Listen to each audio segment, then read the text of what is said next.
Hello and welcome to my easy to understand guide to Stranger Things and Audience. This video is going to be particularly relevant for you if you are studying OCR A-level, as this is currently one of the optional set TV dramas to study on that specification. There's a lot of relevant information for you in my other videos about Stranger Things. I do have a couple of others coming very soon, so make sure you subscribe to check out those.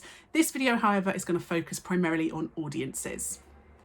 The nostalgic style of the TV series very much relates to the 1980s, and therefore is going to engage a lot of target audiences who grew up in the 80s or familiar with the 80s.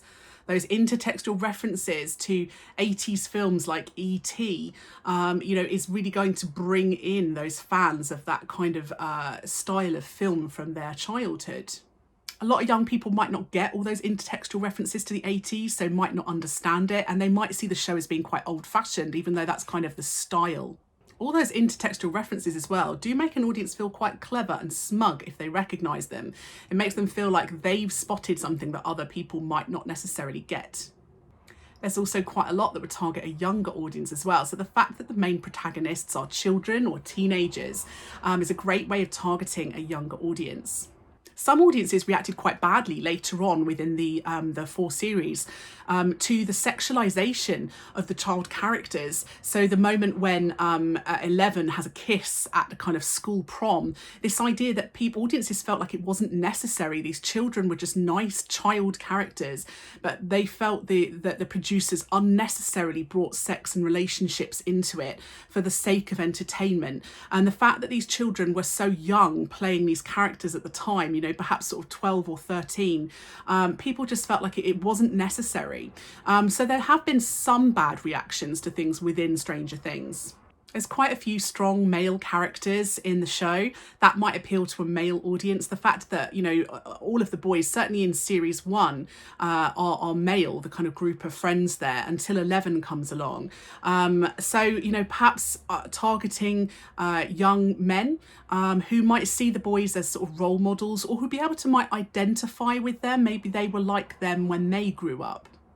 There are some strong female characters as well, like 11 and Joyce, and that might target a female audience who might quite enjoy seeing stronger representations of women that often are overlooked in the media. There's also some elements of romance and comedy, so the genre of the show is quite broad. You've got horror, you've got sci-fi, you've got action, you've got romance, you've got comedy, and that really helps to broaden the target audience right out. The characters fall into reasonably simple stereotypes. So you get the kind of princess characters, you get the kind of jock characters, you get the geeks, Barb as a kind of geeky sidekick, and the boys as sort of geeky friends. So quite easy to identify stereotypes in the first episode in particular. And that makes the show easy to understand for audiences because they immediately get the characters and their roles within the narrative. The audience is very much positioned to feel sympathy for the boys. We are definitely supposed to empathise with them and see them as the protagonists and the underdogs. You get lots of high angles of them, making them seem victimised and weak, as though they're going to be killed or murdered. We see them being victims of bullying at school, and that helps us to empathise with them because perhaps a lot of audiences may have been through similar things. Later on, where they can kind of take revenge on their bullies, that adds this sort of utopian dream for a lot of audiences where they always dreamt of getting revenge on the people that wronged them at school. The school setting itself, very engaging for a lot of audiences because we've all been through that setting at some point in our lives.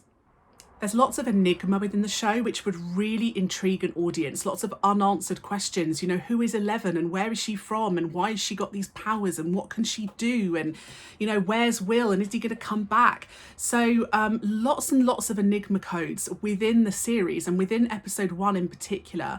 And those enigma codes are going to keep an audience wanting to watch across the whole series and actually across multiple series as well. The use of these sort of cliffhanger endings or open narratives narratives where narrative threads aren't resolved at the end of an episode means that audiences have to keep watching across the series to get more information. The show plays on typical audiences' fears, this idea of conspiracy theories and, you know, the worries about kind of big tech corporations being evil corporations and doing bad things. There's quite a lot of fear of that in America, so perhaps plays upon that fear for an audience within the show's narrative. Allowed for some cast members to be chosen that might draw in an audience. So for example, Winona Ryder, a well-known actress, would draw in those audiences, particularly older audiences who would recognise her from films from the 80s. Clay Shirky thinks there's this idea of an end of audience. You can check out this idea on my channel. It's this idea that audiences are no longer passive. We like to be active and we like to do things. And there were lots of opportunities for audience interaction with Stranger Things. Have a look at some of their online marketing campaigns. There was a 360-degree interactive view of the boys' basement that they play games in, and that helped to engage audiences too. There was a Justice for Barb campaign online where there was the use of hashtags to try and engage audiences who felt really quite frustrated about Barb's disappearance, and they really sympathised with her character. Fans have made their own wiki pages for the show. There's also a lot of fan fiction around the show as well. And there's also fan art. And also fans have taken part in things like cosplay experiences at places like Comic-Con too. The producers even shared some of the fan-made art on their social media pages. So there's this idea that audiences can speak back to the media and can actually get involved with producers directly. The marketing for the show really targeted those 80s audiences, bringing them in with references by designing posters that referenced films they might be familiar with, things like E.T., Jaws, The Goonies, lots of Stephen King books as well, so targeting perhaps fans of science fiction, fantasy novels by Stephen King. So really trying to target particular pre-sold audiences through the marketing materials. Young male audiences were particularly targeted by the use of Twitch as a marketing tool, where people from the cast actually got together with famous video game players on Twitch, and they kind of battled it out on the set of the show, live on Twitch. So really trying to target young male audiences that way. Eventually there was also a mobile game as well to target sort of reasonably young casual gamers.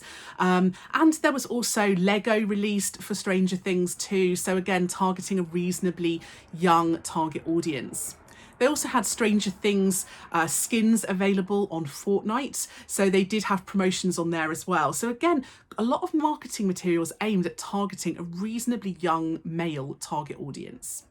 Adult audiences were targeted by the use of things like chat shows as well, magazine interviews, that kind of thing. So use of traditional media to target more adult audiences, and a lot of use of online media to target younger audiences. There was a Facebook lens as well. So the use of a Facebook lens to be able to allow people to turn themselves or have Dart on them, which is a kind of character from one of the later series. So the use of kind of more convergent technologies, particularly to target those younger audiences. Netflix released a trailer on YouTube a month before its release, and that helped to drum up publicity. It allowed audiences time to watch the trailer, start to really like the show, and to share it and build up anticipation. They also made the unusual decision of releasing 8 minutes of episode 1 on YouTube before the series released on Netflix. That's quite unusual, a big chunk of a show to be released prior to the actual kind of drop onto Netflix. And that was because they wanted to tease an audience with that sort of opening 8 minutes. They wanted audiences to get a chance to see what the show was really about, hoping that if they saw this teaser chunk of the programme, they would be drawn in to watching the rest of the series on Netflix. And that would in turn hopefully drive up the subscriptions to Netflix too. Because the show is a Netflix exclusive, that really helps to target a young audience who is spending a lot of their time now on streaming sites, more so than traditional media channels. It also helps to target a global audience because obviously Netflix is available around the world, so it makes global distribution to those fans really easy. There's a lot of negative representations of life in America. So things like conspiracy theories, murders, violence, fighting, bullying, mental health issues, kids being vulnerable and in danger and victimized. And I suppose theorists like Gerbner might see this as representing the world in quite a negative way. Gerbner actually thinks that this might create something called mean world syndrome, where audiences who are repeatedly exposed to these representations might actually start to cultivate the idea that the world is just not a nice place. There's quite a lot of bullying and fighting within the show as well, and some gore, some violence. And I suppose theorists like Bandura may have thought that the show may have an impact on audiences' behaviour. So that was my easy to understand guide to Stranger Things and Audience. Don't forget to check out my other videos about Stranger Things, because there's lots of relevant information in those as well as lots of other videos on my channel that are going to be useful for you. If there are any videos that you would like that I don't already have, please don't forget to leave a comment below and I will see what I can do.